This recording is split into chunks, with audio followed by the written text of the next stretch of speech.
What's up, everyone, and welcome into another edition of the Ryan Ripken Show. No,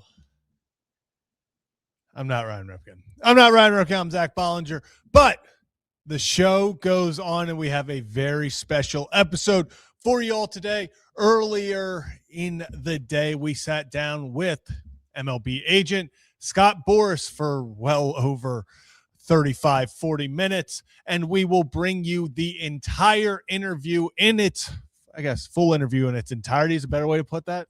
I'm looking around like there's anyone else in the studio, but we will give you the full interview to the Scott Boras sit down right here live in just a moment. But before we start this stream, we have to go over to our other stream, our auto stream, where if you have any issues that you need taken care of with your car, it was snowing yesterday. It's raining again today.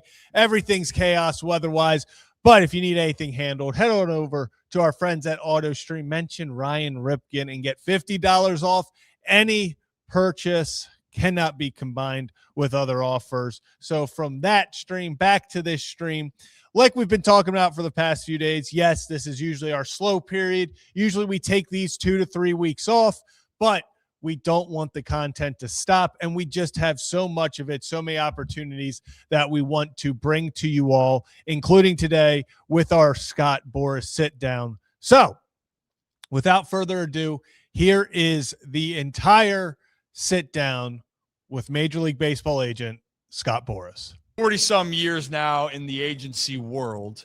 If we go back to this, where would this guy fit in to representation? Zach, can we pull up the photo, the first one? Yeah. Like the hair, huh? Wow. The greatest thing about my time with the Cardinals was that, what an education. George Kissel was a genius, a great communicator, taught me so much about the game.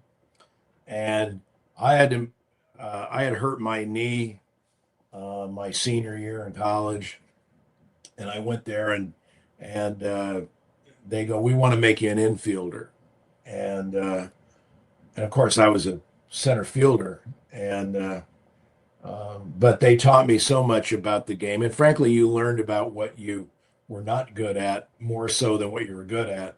Fortunately, I could swing the bat a little bit, and I had a good eye, which that's something that had great appeal to the Cardinals. Were on base percentage, which most clubs back then were not so into that, but they were. George was, and so it allowed me the time to really learn so much. But I had Hal Lanier as a manager, Kenny Boyer.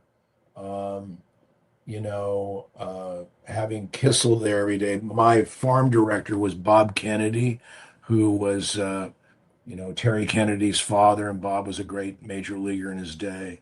And so you were surrounded by really, really gifted people that allowed you to learn so much about the game, and your thirst for it was so great. Because I think we had in our A-ball team, we won the championship, which is the only championship I've ever won in my life in the league. And we had 8 major leaguers on that team, like Gary Templeton and Mike Ramsey and Glenn Brummer and Tito Landrum. And it was, we were just that good. And we played against teams in that league that had Mario Soto and Paul Lacoste, and 4 or 5 major league pitchers were on the Reds affiliate in Tampa. And so, but it was really a great experience to learn the game and have an organization that taught you all the real intimacies of performance and what they did. And I've always had great regard for the Cardinal way, if you will, of how they trained athletes. Yeah, I think that people might not realize that's the reason I wanted to bring it up, the origins. You played. You were a professional baseball player and now a college baseball Hall of Famer, I may add in there.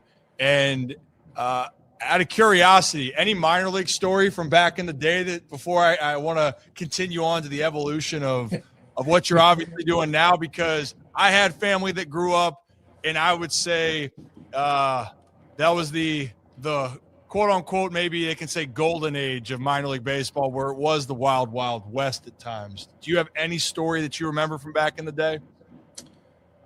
No, you remember stories that are, documented things about who you were as a player. I remember one time I was facing Bob Welch, who went on to have a storied career, and I got a bases loaded double off him, and I think I got 3 or 4 hits off him in one game, and I remember my knee was killing me, and actually I believe that was the last professional game I played, and you always remember that. And then I remember a time when I had Templeton at shortstop and we were in A-ball, and there was this player that played for the Tigers named Ron LaFleur, and Ron had a monstrous. I mean, this guy was built like a linebacker. So ground ball to second base, and I was rather new to the infield, and I go to flip it to Tempe at short, and it's literally about a foot above the bag. So he has to reach down as he's crossing the bag, and here comes LaFleur. And back then, when you slid late. It was no early slide rules. And I saw Templeton leap in the air 5 feet and give a quick flip. And the ball went on a line to first base. And I said to myself, that's the difference. That's what it is. And you always remember that moment, that watching Keith Hernandez, who I later represented, watching him take ground balls, and he would field them, and the exchange was so beautiful. And the runner would be running down from first to second, and he could feather the ball in over the shoulder of the runner to perfectly feed the shortstop every time, and do it effortlessly. I remember when I watched Cody Bellinger do that, I went to him, I said, you know what? I haven't seen a first baseman do that since Keith Hernandez. And I go, that is, so you learned all of these elements about Mario Soto throwing 98 miles an hour with a nasty breaking ball. And all of a sudden you hit a ball up and in, and it goes out of the ballpark, which was a rare occasion for me. And you're rounding the bases and go, man, I like guys who throw 98, And so you have all these little moments in your life as a player. And my idol was Willie Mays. Mm-hmm. And Hal Lanier would talk to me about what Willie Mays was like, because Hal was a young rookie with the Giants. And we're in the heart of all the discriminatory behavior going, unfortunately on in this country. And yet how Willie Mays took him in and treated him as a rookie, and his attitude towards him, it fostered something in me that, made Willie Mays even more of a hero in my mind, knowing what he was dealing with, and yet how he treated, a young player coming to the major leagues. So, but the camaraderie of, we're going from Arkansas to El Paso, which is not a short trip on the bus. And our manager was Jim Saul. And after about four hours into a 15-hour bus ride, he goes, boys, it's now time for the bus Olympics. And he paired us all up, and we had shirt, pants, underwear, socks, and shoes. And they would time you, and you had to exchange in a seat sitting next to one another. You had to exchange all the clothing from one to the next. And our backup catcher, who at that time, I won't name the gentleman, but I didn't think his hygiene was particularly great. And I think my manager knew that I was pharmacologically trained, that he did that purposefully so that he would pick the guy who was the slob next to me, so I would have to exchange clothes with him, But those memories are really, what it's about. You'll never forget them.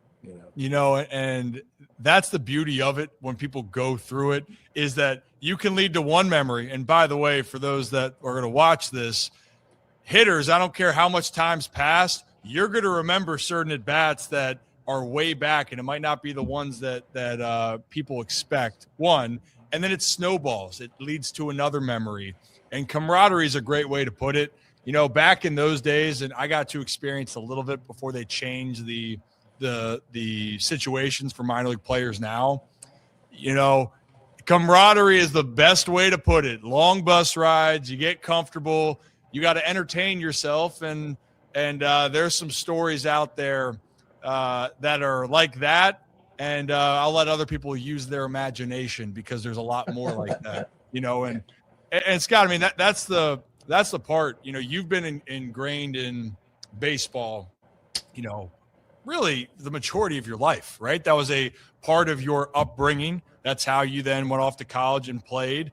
You were trying to figure out what the next steps that you were going to be, and you weren't an agent to start. But then over time, now we're looking back, you go anywhere, you hear the name Boras, they know you, and you represent some of the game's best to this day, past, present, and future. You mentioned Cody Bellinger as one. And I agree with you on the way that he plays defense. You know the value of your guys and what you're trying to seek. You've been doing it now 4 decades plus. What has been the evolution of these contracts in your mind? Because each record setter, you've kind of been at the forefront, and it's been a process. Could you maybe walk through that, and then maybe what were the challenges maybe then to now? When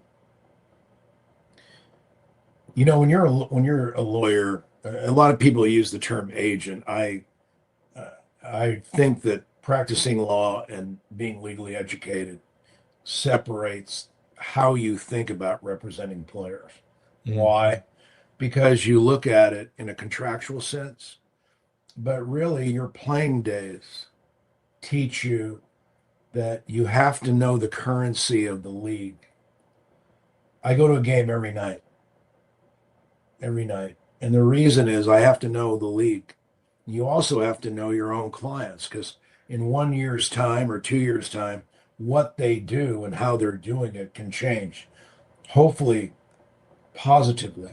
Sometimes you have to put them on guard that this has to improve, or this is something that we have to manage to make you your most optimal player in what you do. And I remember a couple instances where I went to watch Kurt Stillwell play in Kansas City, and they had a very good right-handed pitcher throwing, and I watched him, and I'm going, good breaking ball, very good changeup, 93, 94.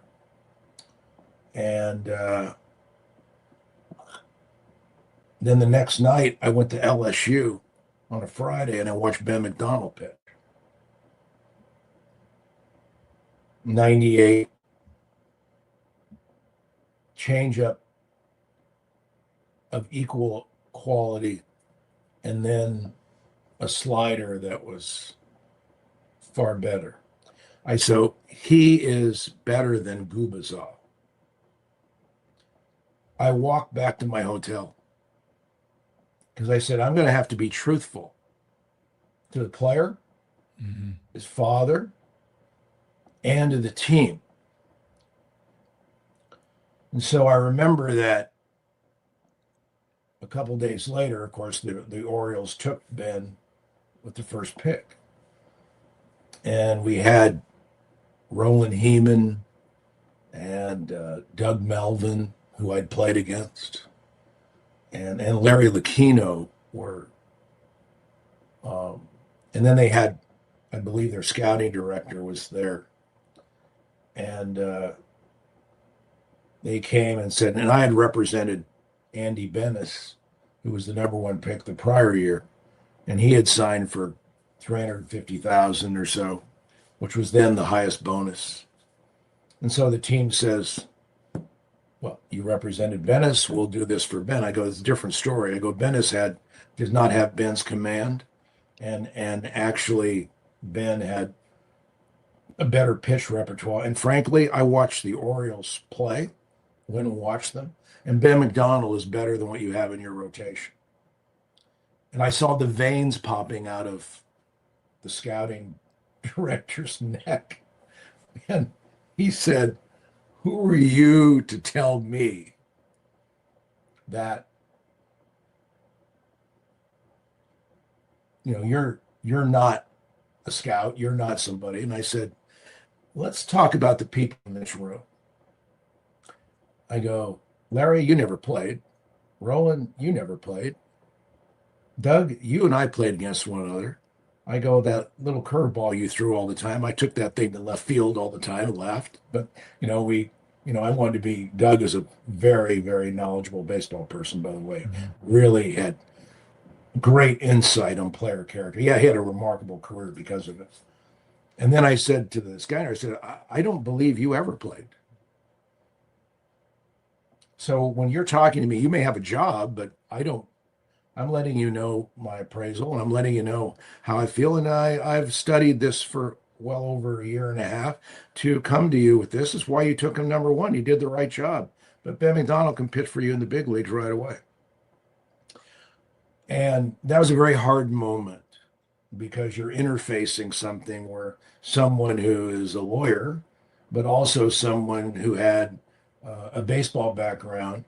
And I was offered jobs out of law school to go to work for teams and do all that. But I really felt my best service was that to work for the players, because I think that it was, I don't think I would have been a very good manager. And I really felt that it was a way, because my teammates came to me and said, would you do this? It was a way of dealing with the game as I most enjoyed it from a player's point of view. And so that negotiation went round and round, and they end up giving Ben the first $1 million multi-year contract for a drafted player. And then the bonus levels just took off from there up to J.D. Drew with $8 million, or Rick Ankiel for $2 million, J.D. Drew for $8 million, and then Harper at 12, and then Strasburg at 15, and such. But the thing I was most pleased was that Ben did go to the major leagues, and Ben did pitch well in the major leagues. So it reinforced my understanding of what I knew because I started doing this with a lot of pitchers because that's what I was used to facing. I knew pitchers, and from that perspective, and I would only represent high school players that I knew could catch the Kissel way, if you will, and do the things. Like a guy like Stillwell was a remarkable, I think he was second pick in the draft, but very selective, did this. And the other part of it was that Greg Maddux came along. And I saw Greg Maddux pitch in high school, and I saw him not have command, and the bases were loaded. Then I saw him strike 3 batters out. Yeah. I went to his house, asked his coach, went to his house, and he answers the door in his underwear. Like he's like, I go, do you? He was kind of that kind of guy, just relax the whole thing. And he said to me, why does a guy like me need a guy like you? Because he felt he was a diminutive pitcher in the whole thing. And so when we came through this, and the Cubs, he was pitching well for the Cubs, and they had a very, very smart general manager. He was really a smart guy named Larry Himes. And I told Larry, because Roger Clemens and Dwight Gooden had signed for $20 million for 4 years. And I said, Larry, he's durable. His arm slot is consistent. I go, he has movement. He's just not a velo pitcher. He has tremendous movement, and he's going to even get better. Look, we'll offer you the going rate. That's all we're going to do. And Greg Maddux came to me and says, I want to be with an organization I can win with. That's my number one thing. So I showed him a study that I did about with the Tribune Company and the Cubs. And I said to him, if they pay you what you're worth, which is a lot more than what they're offering, I don't think that the corporate arm will invest in other players. And you're going to be a club that might be playoff worthy, maybe not. And I said, so if your primary goal is to win, you're going to have to look to probably a different organization. And obviously the Yankees were one of them at the time. And Gene Michaels was a tremendous judge of talent, knew everything about Maddux. And he offered him a contract that was for a record, Miden and Goodwin, and then we're at $20 million. He offered him $37 million, which illustrated, because the Cubs said to us, if you don't sign by this day, we're not going to bid on you. I'm going to go sign 3 players instead of Maddux. I go, Larry, I wouldn't do that. I would, this is Greg Maddux. And he goes, look, I'm going to build my team in a different way, and that's what I'm going to do. And I said, fine. And I said, the other thing is a player waits 6 years to become a free agent. For you to artificially go to him and put a deadline on that, that's not the right of free agency. That is you attempting to rewrite the CBA. And I go, from a legal perspective, you do that to a player and you're depriving him of 6 years of work to earn that right. And he didn't quite see it that way. So Maddux passed on it. And he said, he told me I would really like to pitch in the National League. I'm most comfortable there. And he flew to New York with his wife, Kathy, to look at this. And on the way back, I had called Bobby Cox, who I knew from Toronto. And I said, look, I think this guy fits perfectly. I've got Avery in your organization, and he is a brilliant talent. And you've got Glavine and Smoltz. And I just think Maddux's experience and the complement of having his style of pitching with hard throwers like Smoltz and Avery to go with Glavine and him, what a rotation. And John Shearholtz had said, well, our staff is full because we had 5 starters. And Bobby goes, does Maddux want to come here? And I said, yes. And he goes, I'll call you back. Called me back and said, I'm not going to offer what the Yankees offer. And I said, understand, we reached this certain level. He wants to win and he wants to go there. We think your organization is one that it will fit every criteria. And so I put a clause in the contract that he got $1 million for every Cy Young award to kind of make up for the lesser amount of money that he was taking to go to Atlanta. But when Greg landed, I called him on the phone because he thought he was going to sign with the Yankees. And I said, Bobby Cox just called me and Atlanta wants you. And that's how his history began there. But again, Tracy Ringlesby was a great writer and great baseball man, wrote, this is the worst contract in history, giving a pitcher 5 years and $30 million. And so you had to face all that. And then all of a sudden, the world was that, I'm doing something bad for baseball because Maddux, a pitcher, got 5 years in length, and they're all going to get hurt. And, and of course, the next time we had to go through was with Atlanta. Smoltz signed for 5 years later for $32 million, a little bit above what Maddux got 5 years before. And Glavine signed for $34 million. They were both going to be all free agents at the same time. And I told Greg, this is not your market. The revenues have changed. So we went from, I go, they're offering players contracts like you got 5 years ago. I said, it's not equitable. And he goes, okay, I understand. And so we didn't sign. We waited to the end of the year. And then I went to Ted Turner and without him being a free agent, he ended up with a contract for near $60 million, double that of Glavine and Smoltz, because of the fact that he was who he was. And I think he finished second in the Cy Young that year, had won 3 other Cy Youngs in Atlanta. And so all of this are points of light that allowed you the understanding that what you thought about the game, what you thought about markets, what was true to the game. And I'm very proud that, Maddox's 11 years in Atlanta may have been the best contracts in history for production for a team and also for a player and what he received. Because, Maddox was the highest paid player in the game, not once, but twice. So it worked out tremendously for baseball, for the teams and for the player. And then you knew you were doing the right things inside the game. Yeah, and I appreciate you giving that insight, because the storytelling of how it comes about, and this is what I love to put together here, right, is that you have your baseball background. You watch pitchers because you had to identify pitchers as a player. And then as the game has grown, you're understanding, trusting your eyes for the talent. But then as you on practicing law agent, however you want to consider, that's just the other part of what the value needs to represent.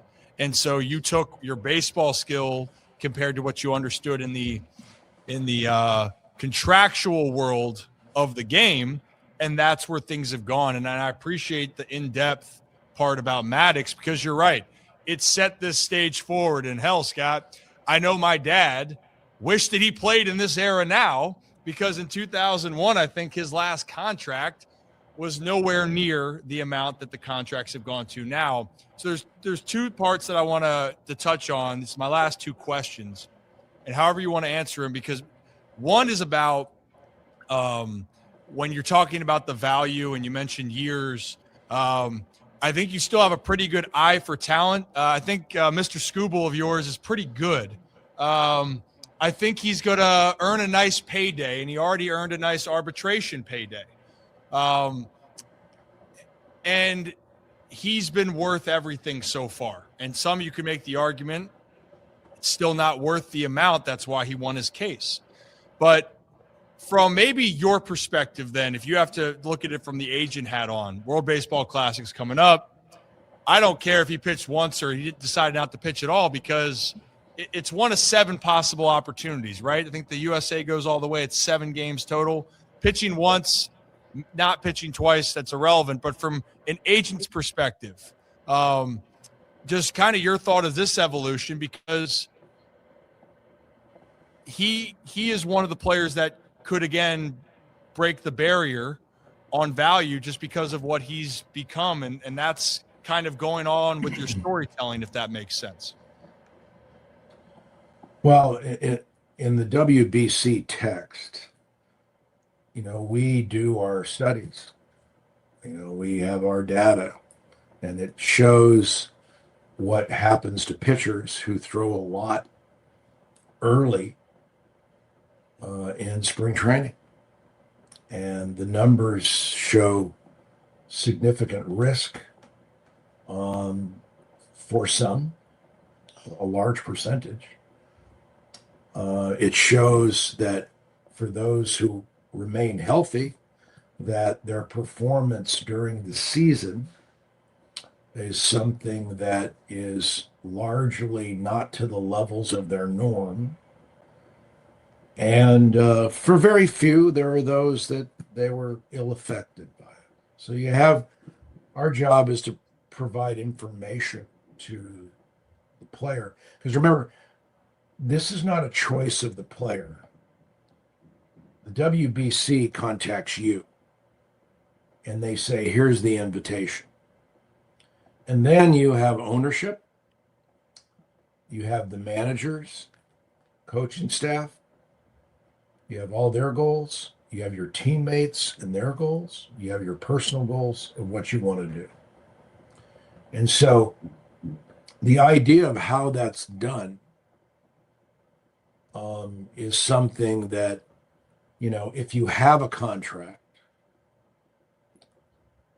the clubs provide insurance for them so that if the player's hurt, they receive an annual remuneration for that lack of performance. And for those under multi-years, I believe there's an additional period of years, up to maybe 4 years, where there's some remuneration for that.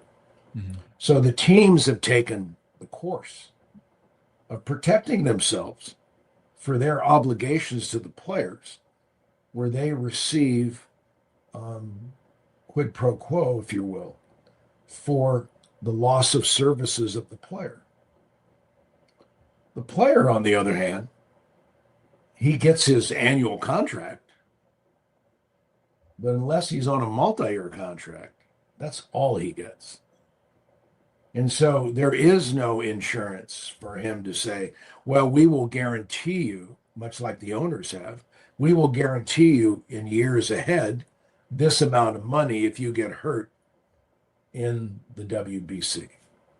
So this insurance dynamic favors multi-year contracts, as the players have a guarantee per their contract, or it favors the owners, who can guarantee the annual salary and future salaries, where they're not hurt by that if there's a loss. But for the player who has no multi-year contract, and for the player who is a year away from free agency, you are left in the abyss of risk, because you don't have the protections that the majority of those players who are participating in the WBC have, particularly those under multi-year contract. And so my job is to present the factual scenario to Tarek and his family, Jess, and they have to evaluate that with their families. They also discuss it with their teammates and their ownership and such, and they come to a conclusion. The other part of it is that certainly in years ahead, that in future WBCs, for a player like this in a different contractual text, I think, I have pitchers on this team that have multi-year contracts that are participating in full and doing what they do. But you have to understand that commitment to team, commitment to your family, career risk, all of those things must be looked at in evaluating what you do to serve the interest of the WBC in America. Yeah. I think people sometimes miss that lens. And you're right. Right now, there is no of the guarantees after 1 year here. There's a lot of things to balance in this. And of course, when you look at winning the arbitration, those numbers are out there. This is something that he's earned the right for upcoming for the payday that you want to try to maximize for not just you, but for your family, right? And that's what you have to prioritize. So I appreciate the way that you put it. And the last question that I have with this, because you mentioned this earlier, and you clearly are talking about what to your clients about what their priorities are. And of course, I think everyone like to say, would I like to make some money along the way with this? I think the obvious answer is yes. But Corbin Burns, for instance, he has a family in Arizona. That factored into the decision. Polar Bear Pete found a new home here in Baltimore, and I got to tell you, I think people love him. If they didn't love him before, they're enamored with him now. But one thing that he said, and I've heard you talk about, yes, contract is good. He felt welcomed. He felt wanted. He wanted to go to a place where he felt with maybe a young core, which also, by the way, Scott, I think you have a lot of this young core that's in Baltimore here. You wanted to see something grow and adapt. So on this case, for guys like Pete and maybe some of the other players that are looking at this, it's not just about the financial piece, which you are making record-breaking deals. Pete wanted to come to Baltimore because he saw the development. Is that something that is being maybe more showcased with some of your other players that maybe isn't talked about a lot, besides the fact that everyone says, you're going to drive up the price, Scott. Oh, we're going to get here. No, you're looking at value. But there's more to value than just saying a financial number. Well, the one thing that you hope for is we look at measures of success, because you want to go to players and say, to enjoy this contract and where you're going to play and what you're going to do, what are your goals? And first of all, how well do you hit in that ballpark? How's that ballpark going to play for you? Who are your teammates? And I remember when we went back to the Mets, when I signed Juan there, I told Pete, I go, this has tremendous value to you because you're going to have when you have an 880 OPS with a runner on base. Now you have Juan Soto hitting ahead of you. You're going to have a much better in metric terms than OPS plus. And he was at like 124, which is he and Guerrero were about the same. And Pete goes out with someone of Juan's abilities, and he has a 143 OPS plus. Guerrero, to give you in context, had a 129, 130 OPS plus. That's how well Pete played with having a star level player in front of him. So Mike, Elias, and I are talking, going through things. Gunner, Westy, probably someday Jackson, having these players in front of Pete Alonso after what we saw with Soto, I go, this synergy is, and I showed it to Pete, and he said, I love hitting in that ballpark. Point one, point two, the teams are there. And he goes, and then, Mike came and ownership supported this decision. Pete was aware of it, and it meant a lot to him. It meant a lot to him to go to a place where all those things fit, and allowed him to go there and I think really have some of the most successful years of his career. I sure hope so. And the other guys that you mentioned in front, Gunner, Westy, they're damn good players. I know that there's going to be some tough decisions, but what I'm hearing is you look at the whole landscape. Now I'm curious what their home stats are in Baltimore, but I know Gunner stats are good everywhere. Westy, when he's on the field, he's an all-star. And also he's one of my favorites, Scott. He is his mindset, his grittiness, and I think he really embodies a lot of the guys. But that was the one player actually. Gunner stuck out to me for obvious reasons. He put a ball out to left field on the backfield in Sarasota at 20, and the ball cleared the street, cleared the big net, and someone just went like, "Oh, good swing, Gunner." I'm like, "Good swing." This kid just put it into the other stratosphere. And this is before his first full year of minor leagues coming out of COVID. But Westy was that quiet demeanor, but confident. For all of that with Pete that you said, you could see the vision. If you can show player the vision, it gives them a great idea of what things can be. And I think for Pete, correct me if I'm wrong, Scott, I know a lot of things with New York were, they were what they were. And a lot of people were getting on, even the media now going, well, Pete's going to regret it. I don't think Pete's going to regret this because it checked off the list of everything he wanted. And above all, at the end of the day, Scott, you want to feel valued. That's been your messaging to me, right? Is you want to feel valued, not just by you as a player, but you want to feel valued as the individual. Yeah, look, this is a human business, and to feel as though you're an integral part of something, and to have a number of teams pursue him, it's something that a player is waiting for. Because modernly, when you go through the qualifying offer today, it's like a 7th year of free agency. You're giving up draft picks, and a lot of teams stay out of the pursuit because they don't want to give away the draft picks to sign players.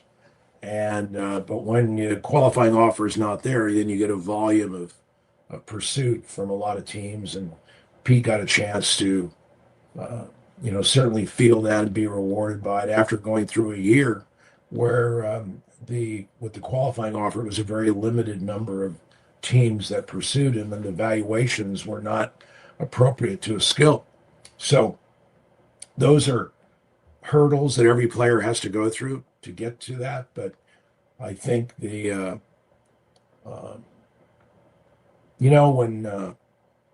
you're having a press conference and ownership joins in and is at the diocese and talks about how meaningful a player is, that afterwards just confirmed to Pete that it's something that where he knew it was the right place for him. Definitely. Well, I hope in the future be the right place for a few more of those. Keep Baltimore in mind, Scott, when down the road here, please. I think people would appreciate it. And that's all I really have. Is there anything that you wanted to share before we wrap it? No, I think all of us who've been raised in baseball and been around it our whole lives, we have a great appreciation for what it means.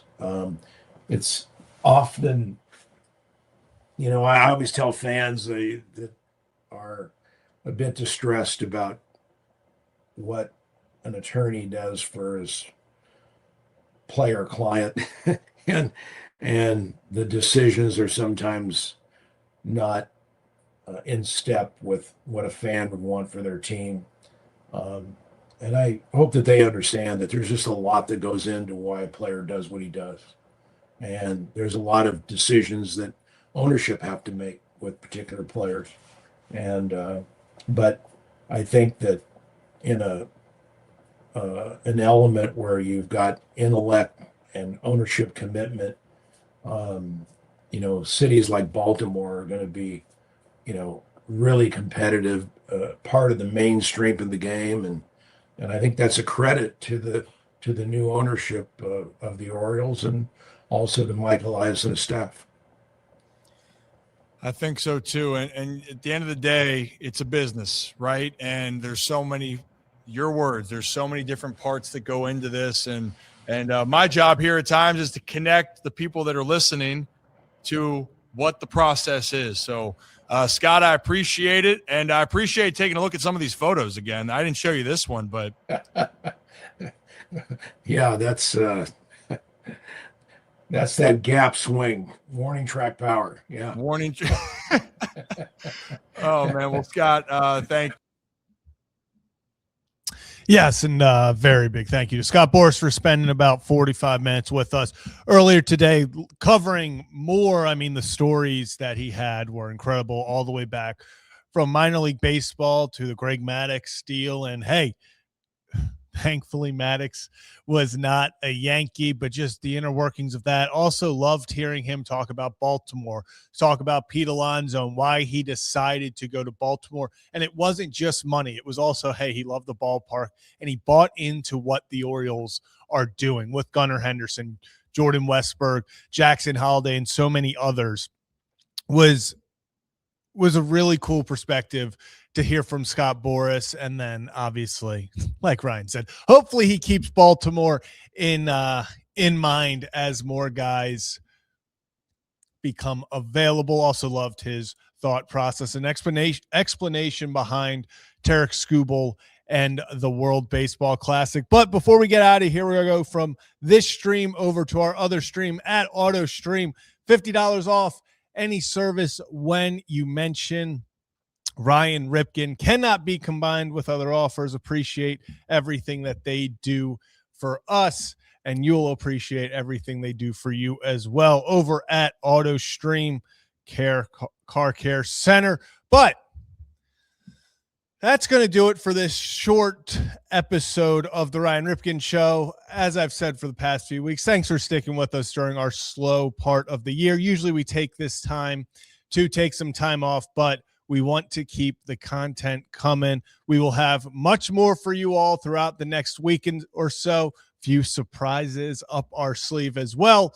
But that's going to do it for this edition of the Ryan Ripken Show. And we will see you all back here around 3 o'clock tomorrow. Is it Tuesday? Have a fantastic